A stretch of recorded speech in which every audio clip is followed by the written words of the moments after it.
I wasn't expecting, nor was I hoping for yet another upload talking about a fart-related episode of Total Drama Island. But here I am, unfortunately. And for the viewers in the audience, here you are. Why are you here? Are you Canadian? Why won't they stop with this in Total Drama? I worry for the Canadians. I don't know what they're doing. Someone go check on them, please. They have this bizarre sense of humor when it comes to gross out stuff. Vomit, farts, poop, just all of it. And Total Drama Island is here to represent said traits to an alarming degree. It's so bad that I have to use Saber Fart for this video. Hey, Saber Fart, get in here, yeah, you son of a bitch.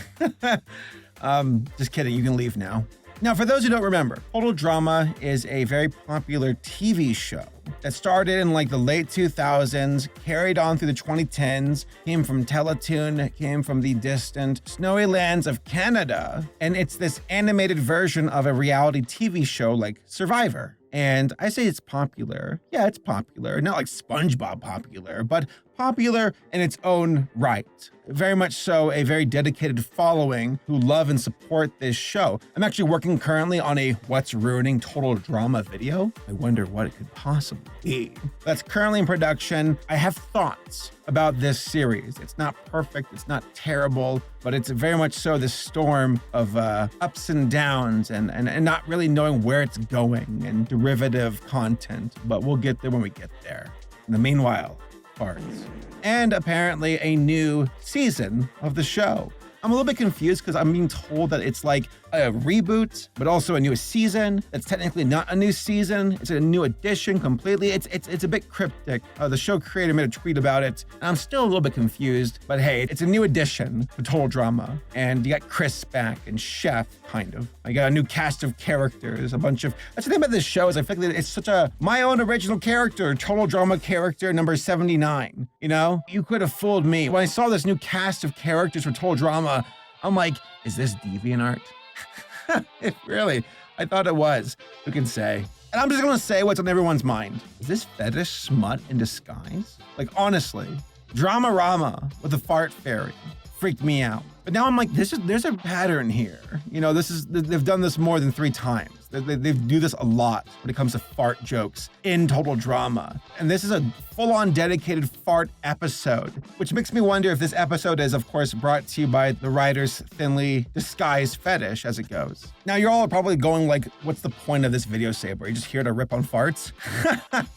Kind of. I'm actually working on a video right now for both Total Drama, as I said, but also I'm doing a video talking about fetishes in animation. Folks are like, of course he is. But like, hear me out. I think there's legitimate intrigue to wonder about seeing how fetishes can be formed from watching animated movies and shows. There's something about those formative years of upbringing where you can see how this takes shape, and it makes me go, why? How does this happen? What's the psychology behind it? This animation is so broad, so free, it can do anything. And because of it, it can really unlock things in people's minds to a degree that live action can never capture. And I want to know if there's a correlation to that. So I know folks are like, Saber, come on, dude. Like, for reals? Yes, for reals. I'm legitimately going to like actual doctors and scientists to discuss this topic and understand it more, because there's actually a science behind it I want to understand. So consider this video as a bit of a notch on that belt. I'm sorry. I'm so confused. I'm like, I don't want to do this, but I do, but not for the reasons why you think I do. It's gross. I'm like, we got Totally Spies. That's based. That's where it's at. They do it right. They got Total Drama, and it's like, ew, gross. Stay away from me. Canadians give us way too much to work with. I just don't understand why. So yeah, I guess we'll check out this episode from the newest Total Drama, an episode that is so repulsive that even the Total Drama fans on Reddit are like, I don't like this episode. Can we just skip it? It doesn't exist. And maybe this episode just might be worse than the Fart Fairy episode from Dramarama. God, I hope not. So, Total Drama has been around for a while now. There was this weird era for Cartoon Network in like the late 2000s, and I say late, mid 2000s, late 2000s, and a little bit of the early 2010s, where like Cartoon Network original programming started to like go into a little bit of a nosedive. And you had the likes of Chowder and Flapjack try to keep the torch alive and carry it on. But the Canadians stepped in and they're like, we're going to help you out. We're going to be affiliates, licensing, whatever, to help provide some programming on your Cartoon Network that's not Cartoon Network real. So, is it ideal Canadian programming being brought over to America for licensing? I mean, I thought it was fine with things like 16, George of the Jungle, Total Drama. It was fine. They kept the flame alive compared to like See in Real, which was just bad. So I will always tip my hat to that. Total Drama was absolutely working off of reality shows like Survivor, Big Brother, The Real World, garbage like that. And there's just something about these designs of the characters that just really clicked with people. They're very distinct designs, especially the girls. They got that very thin waist, the little hips, and the shape. You see the silhouette and you're like, I know who that is. It's Gwen, it's Lindsay, it's Owen. So distinct character designs that are simple and effective and appealing. I will give them that. Though I also ask myself, like, who's this for? Is this for like little kids? Teenagers? I think it's for adolescents. I think you got like a bit of an overlap of kids to teenagers who love this show. And they're like, yeah, Gwen's goth, just like me, 12-year-old me. I gotta, draw art of her. I really think that was the appeal. I think there's a lot of nostalgia for this show as well. A show does not run as long as it has unless there is something to it for viewers who truly love it. I tip my hat to the Total Drama fandom while also making sure I don't tip too far because they might fart in my face. Kid me, though, was absolutely in love with Gwen. I thought she was great. We were in a renaissance of goth girls during the 2000s, I'll tell you that much. Now, this new revival, reboot, if you will, has hit some bumpy roads. I watched the first few episodes for this new entry into the Total Drama universe. And I'm like, Chris, the guy who's worse than Jigsaw from Saw, he sounds different. What's going on here? Chris McLean, what's going on? Why does your voice sound different? Oh, okay, never mind, moving on. Again, all of this, as far as the origins of Total Drama, my thoughts about it, the different entries for the season, I'll cover that more in detail in my What's Rooting Total Drama video. This is just a standalone fart episode because that's my life. So yeah, let's unfortunately get into it. Total Drama Island 2023. Look at that. Motley crew of contestants. Pretty girls, nerdy girls, Canadian boys. This guy he's an amputee. I thought that's kind of good representation. Even got some gay action in the show, which I'm not too surprised at. I'm like, oh, I'm sure. But the question is it a good show? Are these good characters? I admit, I'm very nostalgic for the first season. I thought the first cast was fantastic. I rep Heather for life. She's great. But no, at the moment, I'm like, I'm not really feeling it. Some of these characters I do like, but most of them I'm like, yeah, they just feel like OCs. Ripper here in particular, who is just way too appropriately named for what he actually does in this episode. He feels like a lesser Owen. Don't really care for him. He's kind of obnoxious, and I'm really concerned about his persuasion. Let's put it that way. This episode is about both respective teams. There's a contest. You got the Gophers and the Fish. I think that's what they're still called in this season. They don't want to be eliminated, and the gauntlet's been thrown down where Chris is like, there's a bunch of velociraptors on the island. Both teams need to get to this dock without being killed, and whoever gets there first wins. Also, we fed you beans, so if you fart, the dinosaurs will find you. That's the premise of the episode, is just a bunch of these characters farting. Canadians farting. It's the girls, it's the guys, it's everyone, and there's velociraptors and Jurassic Park references. And that's the episode. And I guess the part that really blew my mind was like this clip that I saw on Twitter where folks were like, this is a little bit too sussy with like this girl's shot, this particular right here. So many folks in the replies of that tweet were like, yes, queen, go off. And I'm like, okay, blocked.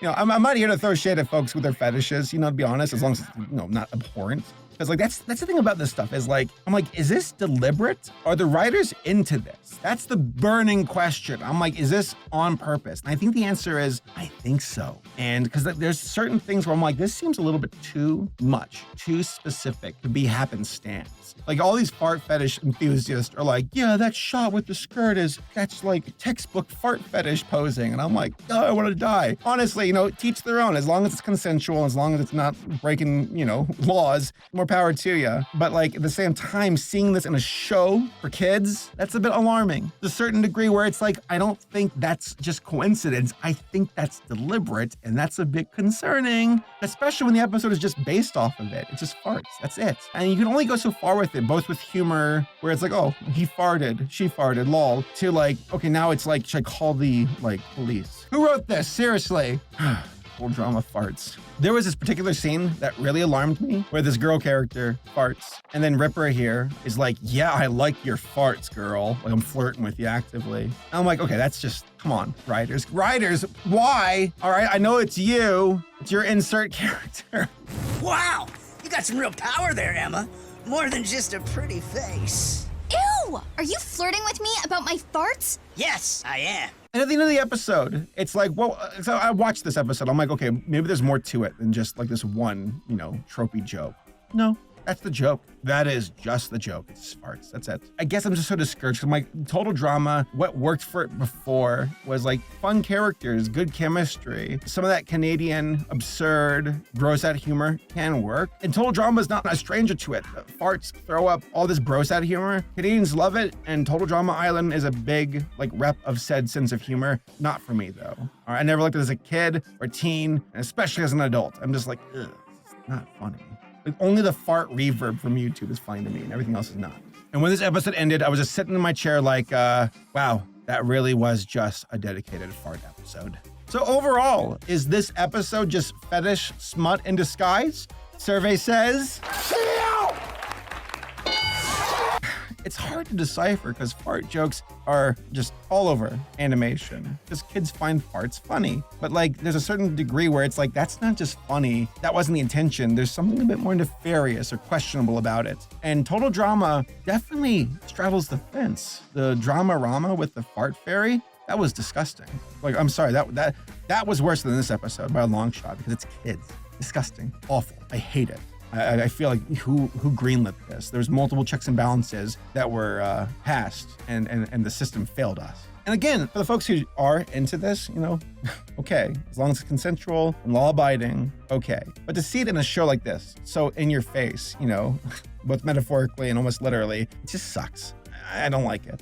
It's uncomfortable. And it also kind of robs your entire show of any kind of other merit it could achieve. It just becomes the fart cartoon, and who wants that? So I guess, if you want to watch a show with questionable fetish content, go watch Holy Spies. You can feel uncomfortable and confused, but at least it's like, cryptic enough to make you go, was it on purpose? Maybe, maybe not. For total drama, for here, it's a little bit too straightforward, and I don't like it. It's not funny, it's very uncomfortable, and it's not entertaining, and it just makes me sad for total drama fans in general and viewers who are like, it's just the fart show. Because when you look back at season 1, where there are fart jokes, it never felt like it took over the show. There was enough backbone and merit to it to make up the difference. But here, when you see episodes that are just flat out the fart episode, and it's following drama-rama, yeah, I think it's fair to say there's reason for concern and to also avoid it moving forward. So total drama, pull it together, dude. All right, you're about to blow your chance. Why did I say blow your chance?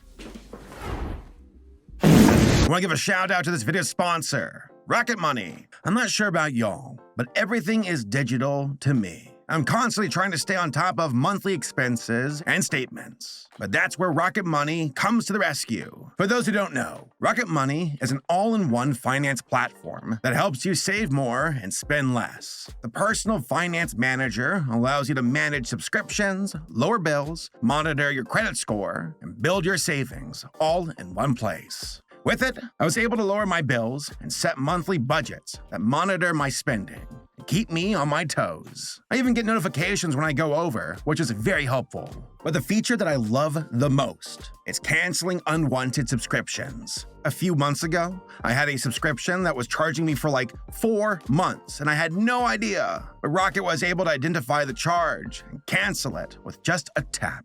It's super nice because I don't have to hunt down the cancel button. But Rocket here gives you the option right in front of your eyes. Boom, easy as that. So head over to rocketmoney.com/Saberspark or click the link in the video description.